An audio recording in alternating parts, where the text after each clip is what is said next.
मित्रों नमस्कार।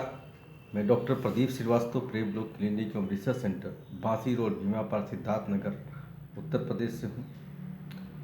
मित्रों, आज मैं एक नए विषय के साथ आपके साथ उपस्थित हुआ हूँ।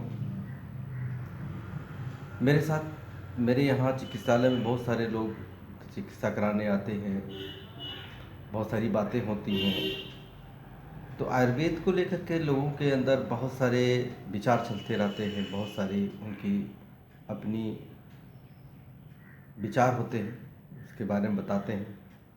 कुछ लोग कहते हैं कि आयुर्वेद में केवल और केवल परहेज ही दिया हुआ है कि ये मत खाओ, वो मत खाओ, ऐसा मत करो, वैसा मत करो, ये मत करो, वो मत करो, इस तरह की चीज़ें मतलब दी हुई हैं।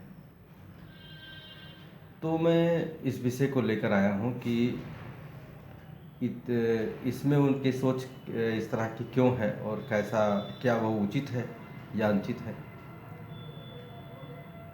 मित्रों, सबसे इसके प्रश्न को के जवाब में सबसे पहले हमें यह जानना होगा कि हमारे शरीर में व्याधि या रोग होता कैसे है।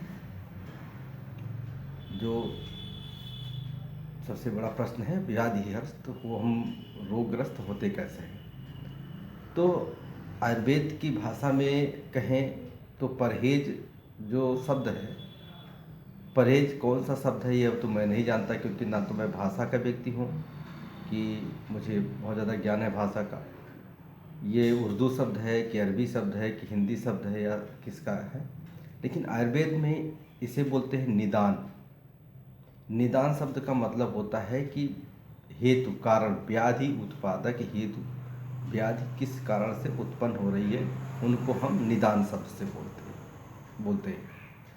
आम भाषा में निदान का मतलब क्या निकाला जाता है वो अभी यहाँ बात करने का विषय नहीं है। लेकिन आयुर्वेद में निदान शब्द का मतलब हेतु और कारण से लिया जाता है।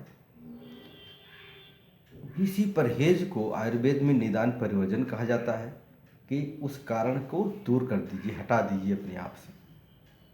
अब बात आती है व्याधि के विषय। रोग को हमारे शरीर में होने वाला एक कार्य माना जाता है।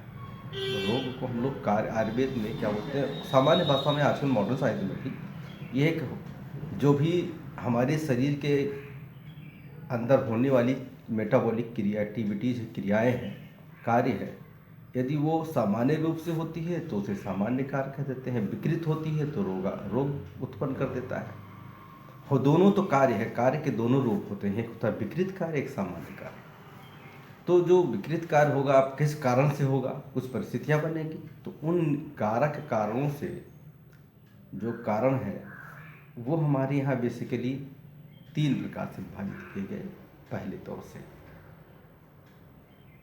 पहला जो है वो समवायी कारण है, दूसरा है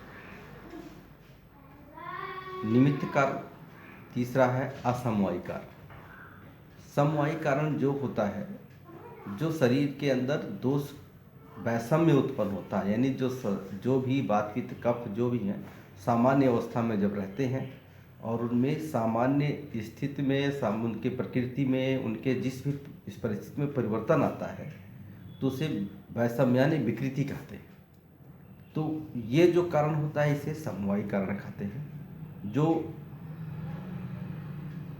और दूसरा होता है निमित्त कारण, यानी कि देश, काल, आहार, आचार से जो प्रभाव हमारे, जैसे जिस तरह हम अगर विषम खाना खा लेते हैं, ज़्यादा खाना खा लेते हैं, सोचने, हमारे लोगों के प्रति जो एक्टिविटीज़ होती है, अपने शरीर के प्रति जो हमारी सामान्य क्रियाएं हैं, यदि हम वो सही ढंग से नहीं करते हैं तो या समय के साथ जो परिवर्तित होके मौसम बदलने से, काल के समय परिवर्तन होने से, ये सब निमित्त कारण होते हैं।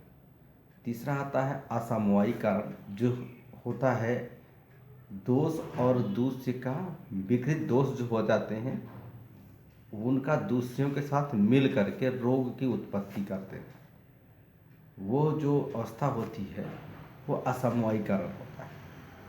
ये 3 प्रधान रूप से आते हैं। देखिए, अब देखिए, हमने कोई भी इसमें कारण देखा, जो भी हो, मान लिया हमने निमित्त कारण को रखते हैं, हमने निमित्त कारण बदल दिया जिसके कारण हमारे दोषों की स्थिति क्या हुई, वो बदल गई, सामान्य से विकृत हो गई। तो जाहिर सी बात है, जब दोष की विकृति आएगी तो क्रिया भी जो होगी वो विकृत हो जाएगी और शरीर हमारा रोग आक्रांत हो जाएगा, रोग से घिर जाएगा। अब हम क्या कहते हैं, कुछ लोगों का जो मानना है कि हम परहेज यानी कि निदान परिवर्जन अगर करना शुरू करते हैं तो व्याधि खत्म हो जाएगी, ऐसा आयुर्वेद कह देता है। तो ये उनकी सोच, ऐसा वो सोचते हैं। अब आप सोचिए, आपने पहले सारे देश काल ऋतुओं का किसी का ध्यान नहीं दिया, जो भी आपसे बन पड़ा आपने खाया, आपने सारे रोग उत्पादक कारणों को अपने चारों तरफ घेर लिया। आपका शरीर क्या हो गया, रोग आक्रांत, यानी कि दोषों में वैषम्य उत्पन्न हो गया और फिर वही वैषम्य दूसरों से मिल करके सप्त धातु, रक्त मांस मेद अस्थि मज्जा सब मिल करके आपको जो भी प्रकार की व्याधि बननी थी वो बना दी उसने। आपका शरीर रोग आक्रांत, रोग से घिर गया, व्याधिग्रस्त हो गए। अब आप कह रहे हैं कि मैं परहेज करना शुरू कर दे रहा हूँ तो मेरी व्याधि ठीक हो जाएगी। देखो, अब यहाँ पर आती है कि आपने रोग व्याधिग्रस्त तो आपका हो, यानी कार्य आपका संपन्न हो गया, विकृत कार्य ही लेकिन कार्य हो गया। अब हमें करना क्या है, परहेज अगर उस कारण के निदान के कार्य को हम रोक देंगे तो कार्य जो हो गया है वो कार्य अब क्या होगा, या तो आगे बढ़ने नहीं पाएगा और या तो उसकी कोई विकृत अवस्था उत्पन्न नहीं होने पाएगी, लेकिन वो खत्म हो जाएगा ऐसा नहीं है। इसके लिए आपको चिकित्सक के पास आना ही पड़ेगा, क्योंकि दोष वैषम्य और दोष दूसरे की समूर्छना जो विकृत रूप हुई है उसको तोड़ना, क्योंकि वो असमवायिक कारण होता है, उसको तोड़ा जा सकता है। उसको तोड़ने का कारण सिर्फ और सिर्फ चिकित्सक ही कर सकता है। परहेज करने से चिकित्सक जब चिकित्सा करेगा तो उसकी चिकित्सा और शीघ्रकारी हो जाएगी, शीघ्रता से काम करेगी। दूसरी बात ये होगी कि वो व्याधि अगर है आपको तो वो और एग्रेवेट यानी कि विकृत अवस्था में नहीं आएगी, जटिलताएं कॉम्प्लिकेशंस नहीं उत्पन्न होने देंगी, उसको भी रोकेंगे। लेकिन अगर व्याधि और प्रमोट आगे की अवस्था में पहले भी पहुंच चुकी है तब तो परहेज करके भी बहुत शायद कुछ आप नहीं कर पाएंगे, लेकिन अगर हो जाता है तो बहुत अच्छी बात है। तो निदान परिवर्जन हम लोग प्रथम अवस्था में रखते हैं, इसलिए क्योंकि व्याधि की जो बढ़ रही अवस्था हो उसको रोका जा सके और व्याधि के लिए जो आवश्यक कारक हैं उनको भी रोका जा सके।